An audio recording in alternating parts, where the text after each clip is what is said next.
à mon aide. Seigneur, viens vite à mon secours. Gloire au Père, au Fils, au Saint-Esprit, maintenant et toujours. Dans les siècles des siècles. Amen. Alléluia. Viens, Esprit Saint, Illumine nos cœurs, remplis-nous de ta paix. Oh, nous murmure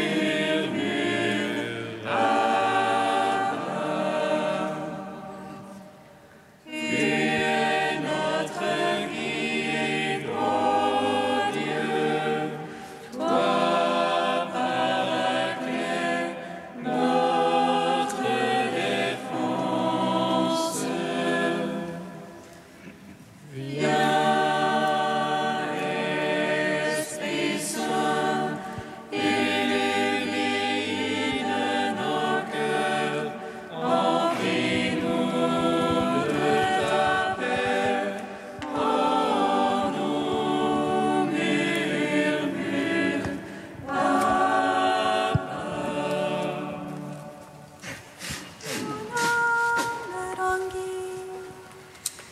Et je te cherche avec de l'âme, Seigneur.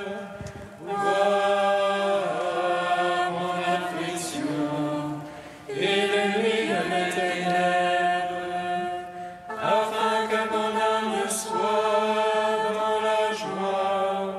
Seigneur, donne-moi ton humilité, afin que ton amour soit en moi et que ta crainte vive en moi. Mon âme languit et je te cherche avec les larmes, Seigneur. Vois mon affliction, illumine mes ténèbres, afin que mon âme soit dans la joie.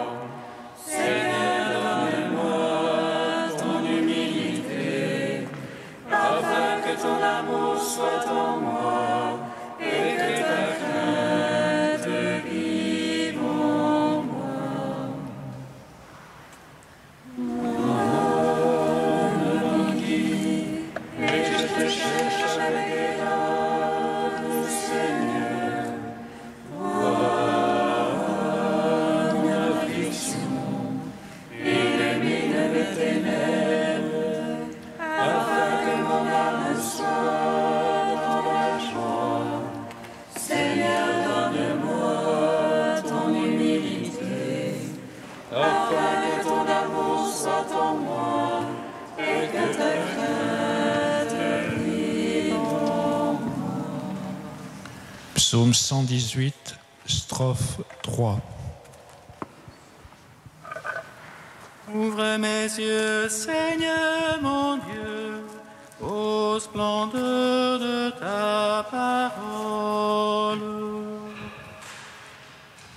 Ouvre mes yeux, Seigneur mon Dieu, ô splendeur de ta parole. Sois bon pour ton serviteur et je vivrai. J'observerai ta parole, ta parole. Ouvre mes yeux, je le regarderai. Ô merveille de ta loi, étranger que je suis sur la terre, ne me cache pas tes ordres. Mon âme se consume à les écrire. En tout temps tes jugements, que ton prendre superbement dit, qui sortent de tes ordres. Décharge-moi de l'insulte et du mépris, car je garde ton témoignage. Et de princes tiennent séance contre moi. je médite tes volontés. Ton témoignage, voilà mes délices. Tes volontés, mes conseillers. Gloire au Père, au Fils, au Saint-Esprit, pour les siècles des siècles. Amen. Ouvre mes yeux, Seigneur, mon Dieu, aux splendeurs de ta parole. Psaume 50. Seigneur, relève tes enfants, affermis-le devant ta face.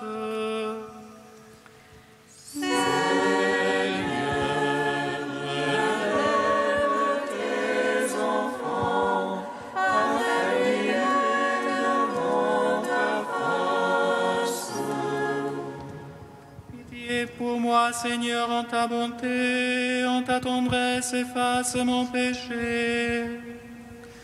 Lave-moi de toute malice et de ma faute, Seigneur, purifie-moi. Car mon péché, moi je le connais, ma faute est devant moi sans relâche. Contre toi, toi seul j'ai péché, ce qui est mal à tes yeux je l'ai fait. Ainsi tu es juste quand tu prononces, sans reproche lorsque tu juges. Vois mauvais, je suis né, péche ma mère m'a conçu. Mais tu aimes la vérité au fond du cœur, instruis-moi des profondeurs de la sagesse. Purifie-moi avec l'hysope, je serai net, lave-moi, je serai blanc plus que neige. Rends-moi le son de la joie et de la fête, et qu'il danse les eaux que tu broyas. Détourne ta face de mes fautes, efface de moi toute malice. Ô Dieu, fais au point que pur, restaure ma poitrine un esprit ferme. Ne me repousse jamais loin de ta face, ne retire pas de moi ton Esprit Saint. Rends-moi la joie de ton salut, rassure-moi un esprit magnanime. Aux pécheurs j'enseignerai tes voies, à toi servant les égarés. Affranchis-moi du sang, Dieu mon Sauveur, et ma langue acclamera ta justice. Seigneur, ouvre mes lèvres, et ma bouche publiera ta louange. Tu ne prendras aucun plaisir au sacrifice, si j'offre un holocauste, tu n'en veux pas. Mon sacrifice, c'est un esprit brisé, d'un cœur broyé, tu n'as point de mépris. Veuille accorder à Sion le bonheur, et rebâtir Jérusalem en ses murailles. Tu te plairas au juste sacrifice, on offrira des présents sur ton autel. Rendons gloire au Père Tout-Puissant, à son Fils Jésus-Christ le Seigneur, à l'Esprit qui habite en nos cœurs, pour les siècles des siècles. Amen. Seigneur, relève tes enfants, affermis-les devant ta face. Psaume 51. Pourquoi te prévaloir du mal, héros d'infamie? Le jour éminer le crime, artisan d'imposture. le mal que le bien, le mensonge que la justice. Tu aimes toute parole qui dévore, langue d'imposture. C'est pourquoi Dieu t'écrasera, te détruira jusqu'à la fin, t'exilera de la terre des vivants, t'arrachera de la tente. ils verront le juste, ils craindront, ils se riront de lui. Le voilà l'homme qui n'a pas mis en Dieu sa forteresse, Mais se fiait au nombre de ses biens, se faisait fort de son crime. et moi comme un olivier verdoyant dans la maison de Dieu. Je compte sur l'amour du Seigneur, toujours et à jamais. Je veux rendre grâce à jamais, car tu as agi. Et j'espère ton nom car il est bon. Devant ceux qui t'aiment, gloire au Père, au Fils, au Saint-Esprit, pour les siècles des siècles. Amen.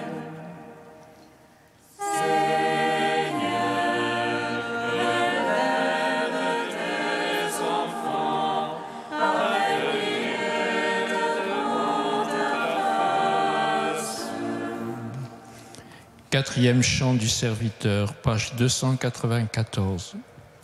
Comme un sergent, le serviteur a grandi, comme une racine en terre aride. Son beauté ni éclat, nous l'avons vu, et son aimable apparence. Objet de mépris, rebut de l'humanité, homme de douleur, connu de la souffrance. Semblable au lépreux dont chacun se détourne, il était méprisé, compté pour rien. Oh, c'était nos souffrances qu'il portait, nos douleurs dont il était accablé.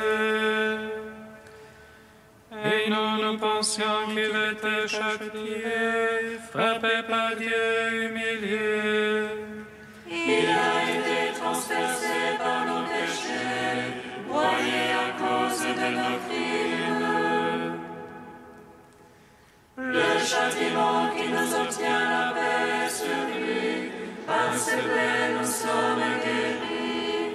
Comme des brebis, nous étions tous errants, chacun suivant son propre chemin. Et le Seigneur l'a chargé du poids de toutes nos fautes. Affreusement traité, il s'humiliait, il n'ouvrait pas la bouche. Comme un agneau conduit à l'abattoir, une brebis muette devant qui l'attend. Il a été retranché de la terre des vivants, il a été frappé à mort par nos péchés. Mais il fait de sa vie un sacrifice d'expiation, il verra sa descendance et prolongera ses jours. Ce qui plaît au Seigneur par lui s'accomplira, après les épreuves de son âme. Il verra la lumière et sera comblé éternellement. Rendons gloire au Père le Tout-Puissant, à son Fils Jésus-Christ le Seigneur, à l'Esprit qui habite dans nos cœurs, pour les siècles des siècles. Amen.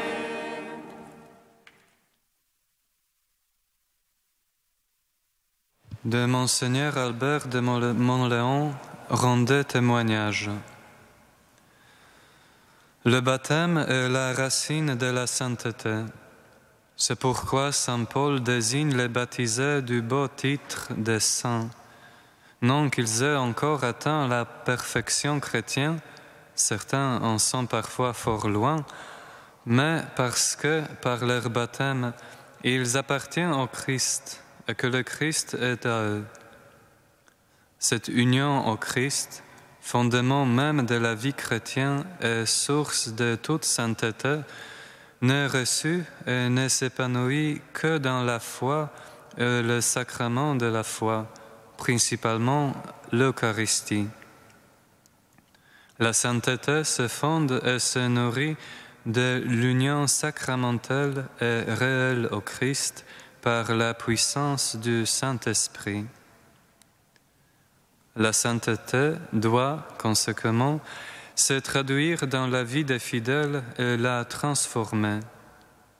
Appelés par Dieu non au titre de leurs œuvres, mais au titre de son dessein et de sa grâce, justifiés en Jésus notre Seigneur, les disciples du Christ sont véritablement devenus dans le baptême de la foi fils de Dieu, participants de la nature divine et par conséquent réellement saints. Cette sanctification qu'ils ont reçue, il leur faut donc, avec la grâce de Dieu, la conserver et l'achever par leur vie. Cette appartenance, cette consécration à Dieu est un appel à un don radical de toute la personne, un engagement à vivre comme il convient à des saints. De même que celui qui vous a appelé est saint, devenez vous aussi saint dans toute votre conduite. Revêtus de Jésus-Christ et abreuvés de son esprit, les chrétiens sont saints et sont de ce fait habilités et engagés à manifester la sainteté de leur être dans la sainteté de tout leur agir.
Église sainte, Jérusalem aimée de Dieu, Mère de tous les hommes, béni sois-tu.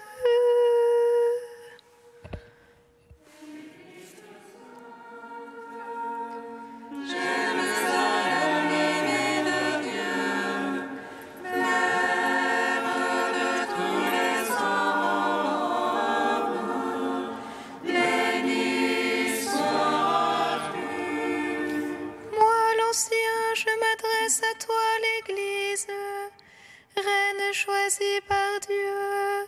J'ai eu beaucoup de joie à trouver parmi tes enfants des hommes qui vivent dans la vérité. Église sainte, Jérusalem aimée de Dieu, lève tous les aurores, béni sois-tu. Lecture de la deuxième lettre de Saint Jean. Moi, l'Ancien, je m'adresse à toi, l'Église, reine choisie par Dieu. J'ai eu beaucoup de joie à trouver parmi tes enfants des hommes qui vivent dans la vérité, selon le commandement que nous avons reçu du Père. Et maintenant, reine, je t'adresse une demande. Ce que je t'écris n'est pas un nouveau commandement, c'est celui que nous avions dès le début. Je te le demande, aimons-nous les uns les autres. Et l'amour, c'est que nous vivions selon ces commandements. Et ce commandement, comme vous l'avez appris dès le début, c'est que vous viviez dans l'amour.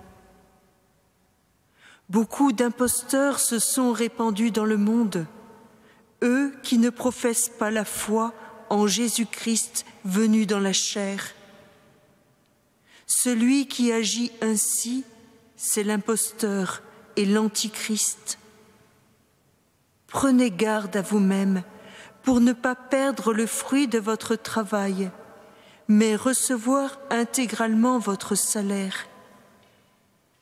Celui qui va de l'avant sans rester attaché à l'enseignement du Christ, celui-là se sépare de Dieu. Mais celui qui reste attaché à l'enseignement, celui-là trouve le Père et le Fils. Gloire à toi, ô Dieu vivant, gloire à toi. Gloire à toi, ô Dieu vivant, gloire à toi.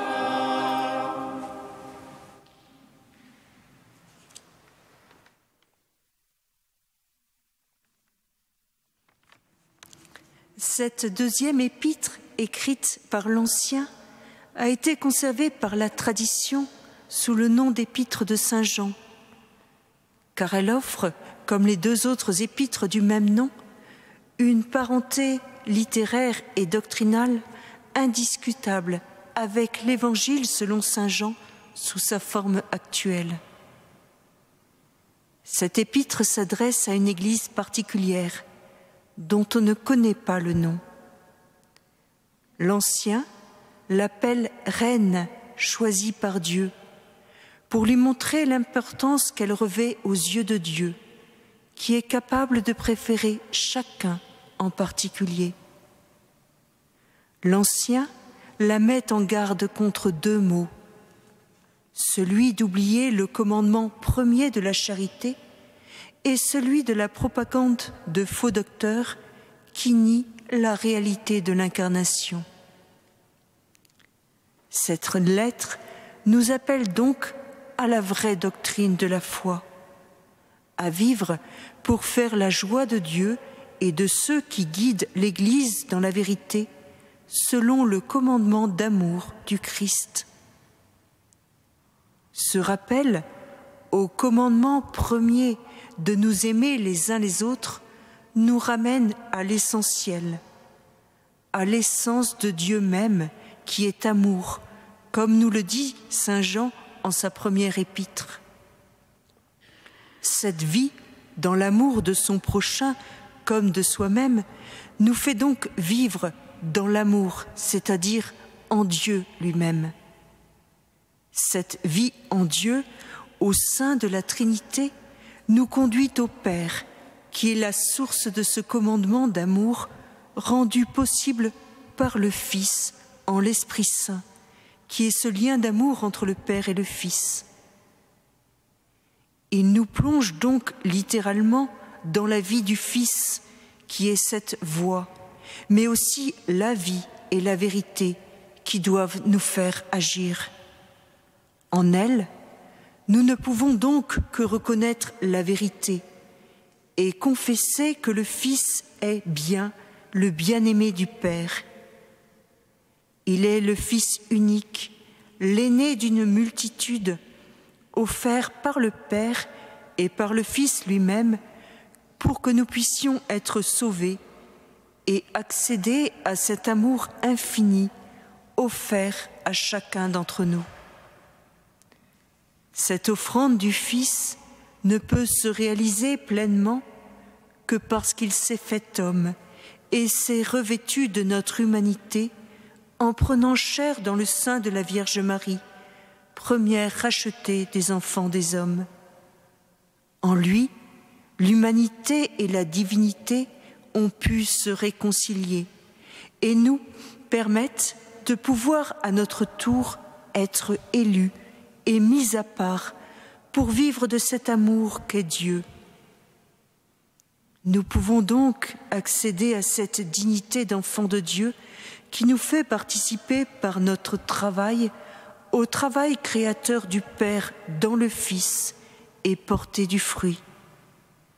Cette dignité nous attend, mais elle ne se réalise que par notre propre participation, parce que le Père, dans son amour infini, nous a voulu libres et responsables. Nous avons donc la capacité d'aller de l'avant, en restant attachés ou non au commandement d'amour que nous offre le Père par la voie du Fils, pour recevoir le salaire que nous méritons, non par notre mérite, mais par celui du Fils qui s'est offert pour nous. Puissions-nous donc toujours discerner en nos vies ce qui vient de Dieu et ce qui vient de l'imposteur qui cherche à nous détourner de la voie de l'amour. C'est en cet amour que nous serons vraiment des hommes libres, capables de dire oui à la vie de sainteté que Dieu nous offre en lui. Puissions-nous croire toujours davantage en l'incarnation du Fils pour plonger dans ce mystère d'amour infini de Dieu pour l'homme qui s'est voulu l'un de nous, s'anéantissant jusqu'à prendre la dernière place. Que son sacrifice nous fasse toujours prendre ce chemin de l'amour en cherchant à nous aimer les uns les autres comme lui nous a aimés.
toi.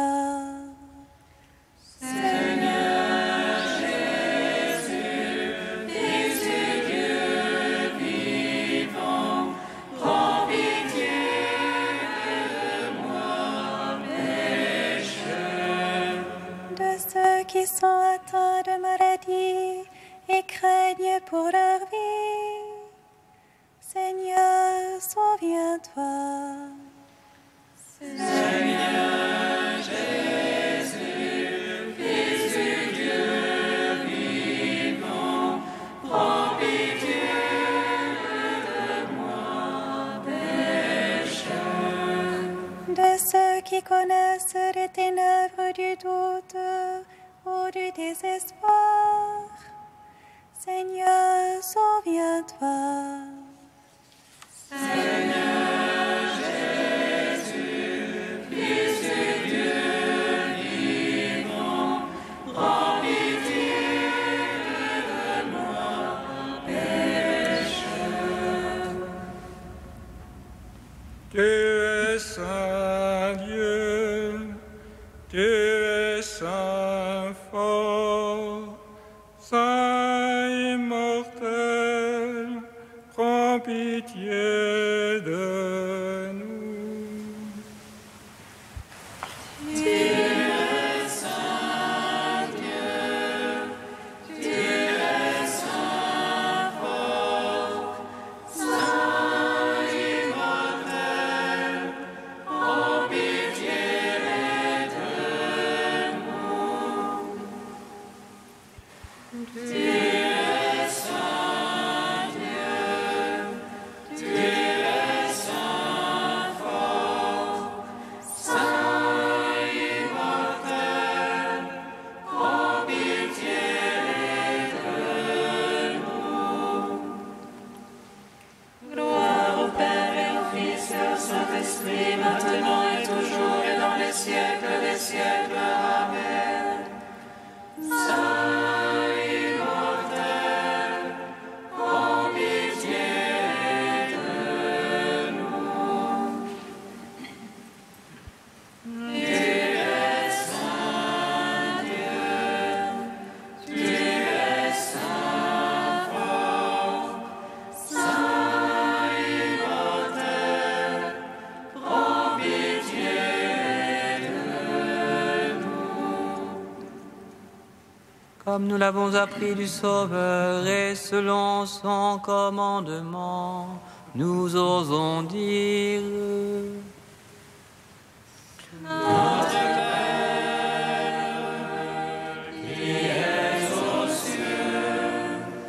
Que ton nom soit sanctifié, que ton règne vienne,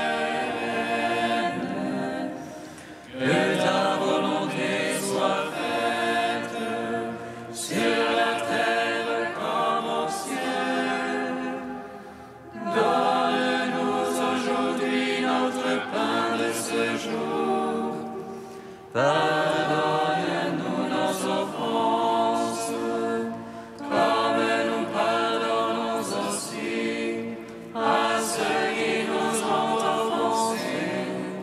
Et ne nous soumets pas à la tentation, mais délivre-nous du mal.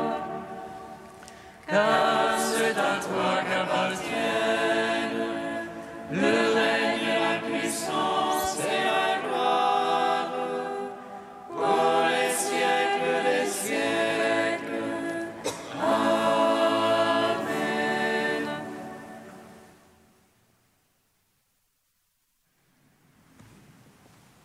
Dieu qui est bon et tout-puissant, éloigne de nous tout ce qui nous arrête, afin que sans aucune entrave, ni d'esprit ni de corps, nous soyons libres pour accomplir ta volonté.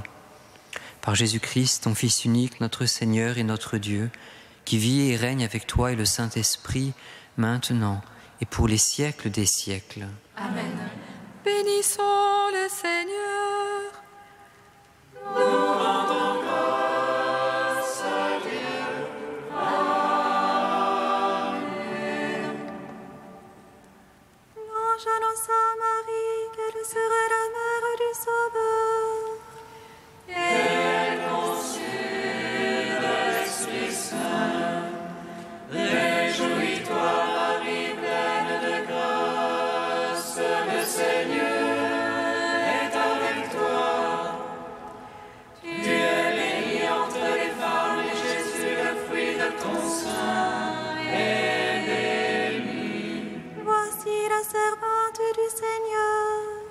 Il me soit fait